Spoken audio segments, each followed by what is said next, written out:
Well, another big development this morning is that the government of Australia, a key ally, obviously is joining President Trump in saying there should be an independent international investigation of China, finally get to the bottom of this.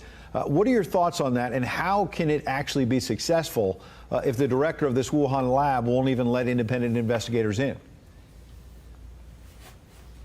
Well, Ed, you raise a good point. I mean, I don't think an international investigation would hurt, but I don't hold out much promise for it. Remember, China has already destroyed a lot of the evidence here. They have disappeared people who were involved in the matter. And even if the virus originated outside of those labs in China, if it was naturally occurring, maybe at another food market, let's recall China's treachery. In late December or early January, they knew, despite the lies they told the world, that this virus was highly contagious and transmissible from humans to humans and very deadly. They locked down their own country, yet they continued to allow international air travel to other countries all around the world. That was a deliberate, evil act that unleashed this pandemic on the world. That's why China has to pay the consequences. And yet, it seems like China is still thumbing its nose at the United States, the rest of the world. Here's Peter Navarro from the White House talking about China hoarding PPE. Watch. That 6-week interval when they were hiding this virus from the world, China went from a net exporter of personal protective equipment, they are the largest producer of that in the world, to a large net importer. They basically went around and vacuumed up virtually all of the PPE around the world. It seems like it goes to a broader question, which is how in the world do you hold communist China accountable for all this? Well, China is a pariah state, and we have to treat them like that. So I've got legislation that would open the American courts to all the victims of this virus so they could sue Chinese officials. We could impose sanctions on Chinese officials who were involved in this cover-up. We can bring back the manufacturing that China has depended on for so much of their economic growth over the last 40 years to the United States. There are many other actions we can take to make sure that China pays the consequences for unleashing this pandemic and that the United States is never again dependent on China. Shalom. All praise, honor, and glory to Yahweh Bahasham, Yahweh Shai Bahasham, Rokah Kodash. Double honors to the apostles and the elders of Great Millstone. Peace and mercy to the house of David the elect. To you all I say greetings, those men that are pushing this word in sincerity and truth, and those men, women, and children of the 1/3 that are listening, learning, and helping in all sincerity and humility. Shalom. All right, so as you saw the clip before, we had a senator, uh, a senator of the United States of America, okay, he was low key boasting and he was bragging and he was getting real big in the chest. His chest was getting filled up with air. He was feeling real saucy. And so first I wanted to start off by getting this word tout, okay? Because that was that article. It says Tom Cotton touts himself about like the consequences of China or something like that. I can't remember exactly, but because I'm editing the two clips together. But this says tout, attempt to sell something, typically by pestering people in an aggressive or bold manner. Okay, so going down the next for a noun, it says a person soliciting custom or business, typically in an aggressive or bold manner. And so that's how this man was acting. He was doing something in a really bold manner, man. He was saying what they should do, what the consequences that they should be held for, But let me go to some scriptures. First I want to get Matthew 24. Matthew 24 and 7. It says, "For nation shall rise against nation, and kingdom against kingdom, and there shall be famines and pestilences and earthquakes in diverse places. All these are the beginning of sorrows." All right, so it says, "For nation shall rise against nation." It's about to be race wars. We can see it happening now. The Chinese are getting mad at so-called Hamites. They just see black skin. So us and Ham. You had Ham burning down Chinese buildings over there in Africa. All right, trying to get them deported and kicked out of the country. And now you got this guy He's talking about China. And we already know Edom, the so-called white nation, and Jacob or Israel, the so-called Negroes, so-called Hispanics, and so-called Native Americans. We already know that they got that ancient battle. But now you're gonna start to see all the different nations want to buck up against each other. And so the Lord said, "For nation shall rise against nation." That's race wars, man. And saying things like that, and the spirit that he came in, man, he came in that real pompous spirit, that real Edomite spirit. It says, "In kingdom against kingdom," which means nation. I mean countries. All right, you're gonna have countries that are fighting against each other because although China is not a part of the EU or NATO, it's a part of the United Nations. And so they're like the second. I was reading an article. They're like the second or third main contributor, of the United Nations. Okay, so they got a little bit of pull, man. All right, but you got our people, not our people. You got Americans just popping off at the mouth. But let me get Isaiah.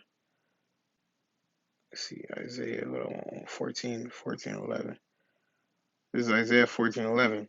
Thy pomp is brought down to the grave, and the noise of thy vials, the worm is spread under thee, and the worms cover thee. And this is mainly it's about to go into the elites, but hey, thy pomp, all right, that's what America is full of. We used to, when I was in a band in high school, we used to play this song for graduations. I think it was called like Pomp and Circumstance or something. I can't remember what the name of it, but it's that graduation track. I haven't played it or heard it in so long. But let me get this word pomp. Okay. It says that pomp is brought down to the grave. That that pride, all right. And the word is God one, God one, okay. And it says exaltation, majesty, pride, majesty, exaltation, excellence of nations of the Most High of the Jordan, pride and arrogance in a bad sense. Down here it says swelling. Okay, it's pride, proud, swelling. So that man, he was getting swelled up in his chest, man. You could tell how he was acting, how he was sitting, how he was talking, like he knew exactly what he was supposed to be saying, things on par with what he was supposed to be saying. But that man was wicked, man. But nonetheless, that's the spirit of an Edomite. Okay, and talk about China like that, they gotta pay their consequence. And he got his little ramifications. Hey, Donald Trump gonna try to test that with a missile. Donald Trump ain't talking about these legal terms and what they can do. But he here talking about they gotta receive the consequences for that. Oh, it's another one, Isaiah 5:14, I think. Isaiah 5:14. It says, "Therefore hell hath enlarged herself, and opened her mouth without measure, and their glory, and their multitude, and their pomp, and he that rejoiceth shall descend into it." All right. So hey, that's you Edomites. All right, because y'all desire is as large as hell, man. Y'all want it all. Okay, you want everything. So now you're gonna be brought down to the ground. You're gonna be brought low. Oh, see, this one says Shah one. Okay, it says of their pomp, their roar, din, crash, uproar, noise, rushing, horrible tumult, destruction, horrible noise. All right. So, and that's what y'all making now. They're pumped because that's it. Like I said, that song that I played in high school, that was like a time of pride. It was like, you're graduating, you're doing well, And so it was always a great noise, and that's what they did. And that's what he did. He touted. He was real, he was feeling himself, he felt like he was saying something righteous for the nation. And matter of fact, let me get Acts now. This is a perfect segue for Acts 25 because I think it's talking about Agrippa in this one. This is Acts 25, and I'll start at 22. It says, "Then Agrippa," actually, I started 1. "But when Paul had appealed to be reserved unto the hearing of Augustus, I commanded him to be kept till I might send him to Caesar. Then Agrippa said unto Festus, I would also hear the man myself. Tomorrow, said he, and thou shalt hear him. And on the morrow, when Agrippa was come, and Bernice, with great pomp and was entered into the place of hearing with the chief captains and principal men of the city, and Festus commandment Paul was brought forth. At Festus's commandment, Paul was brought forth. Salakia, reading that wrong. But yeah, so when he said they came with great pomp. All right. And so that means they came in, they probably had the horses, the music, the, dun, dun, dun, Agrippa's approaching, so it was just like a big noisy, boisterous type of situation. The Lord says all of that's going to be brought down to the ground, man. Okay, let's get this word pomp in the Greek. And I want to go to Agrippa's name real quick too, actually. Agrippas. Strong's G67. Agrippas. Agrippas. Okay, it means hero like. Naming of a ruling family in Israel at the time of Mashiach. One of the Herods, right? He's an Edomite. Okay, and what else I want to say? Oh yeah, let's get pomp. Let's get the word pomp. Like it says, Fantasia, showy appearance, display, pomp, a vain show, a fantasy, fantasia. That's where they get the word. Oh, that's interesting. Strong's G5325. Fantasia. Fantasia. That's where you get the word fantasy from. A vain show. See that there's all about is their riches, their wealth, their pride, how they can stick their chest out, who they can threaten with their sword with, because the so-called white nation, man, they about to go down. They about to go down, and that's thus said the Lord, man. Thus said the Bible. Oh, and this is what I also wanted to get. The guy said China is a pariah state. So I wanted to get that definition. It says a pariah state, also called an international pariah or global pariah, is a nation considered to be an outcast in an international community. A pariah state may face international isolation, sanctions, or even invasion by nations who find its policies, actions, or its very existence unacceptable. You see that? So this man on live TV said that China was a pariah state. All right. So that means he's saying that they're an outcast in the international community, in which I just read. Matter of fact, I think I still got the article pulled up. Let me see. Yep. Is China contributing to the United Nations mission? In recent decades, China's support for the United Nations was grown considerably, whereas in the past, China was reticent to play an active role in the organization. It is now the second largest contributor to the United Nations regular budget. It is also the second largest contributor to the peacekeeping budget and provides more personnel to peacekeeping operations than any other permanent member of the Security Council. You see that? Let me read this last part. It says this last sentence. It says they also provide Beijing with opportunities to reassure the international community of China's commitment to global peace and stability. All right, so he's calling them a pariah state. All right, it says that their existence is, what did he say? He says its very existence is unacceptable. So he's saying the state of China, the country of China, is if they have an unacceptable existence, which is really comes down to Esau, Edom, man. But let me get this. I'm gonna show y'all the article too. I never showed y'all the article that I got it from. It's the article by it's Fox News Joshua Nelson, published on April 20th today, 2020. Well, I guess yesterday because it's the 21st now. But it says Tom Cotton touts to bill to make China pay for unleashing pandemic on the world.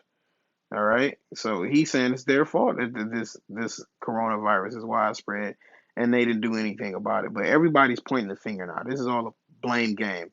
You know, Edom pointing at Moab pointing at Jake. It's just Jake pointing at Esau. You know, it's just an ongoing little battle right now. But I'm going to show that last part. But let me get what's another scripture that I wanted to get? Salakia. But because the things is their time. Hey, oh, I wanted Obadiah. That's what I wanted. Obadiah. Okay, this is Obadiah, uh, verse 2. It says, Behold, I have made thee small among the heathen. Thou art greatly despised. And see, this is talking about the nation of Edom if you read verse 1. But it said, I made thee small, all right? And so, I mean, that's another way of saying hated. You made them hated among the heathen. It says, Thou art greatly despised, man. All right? People hate Edomites, man. Saying stuff like that. Because they get on their news network and they got all their money and they think they can just say whatever they want about whoever they want and that there are no repercussions for their actions or for their words and their wicked deeds. But the who you were even called Jesus Christ, Yahweh Shem Shai, he's going to destroy you all, man. And that's coming to the nation of Edom. And honestly, I don't care about Moab and what this man is saying per se, because at the end of the day, we know it's going to happen all through prophecy. But nonetheless, I thought it was interesting, because Esau being in his natural state of being proud again. But it's going to be all the more beautiful when they truly become a base. And these people, all there ain't going to be no finger pointing. It's all going to be like, hey, just bow your head to the Lord, man. All right. So, hey, I didn't want to make this too long. Lord, when this lesson was edifying, I'm going to give all the praise, honor, and glory to Yahweh, Bahasham, Yahushai, Bahasham, Rakakwadash. Double honors to the apostles and the elders of Great Millstone. Peace and mercy to the house of David, the elect. Until next time, Shalom.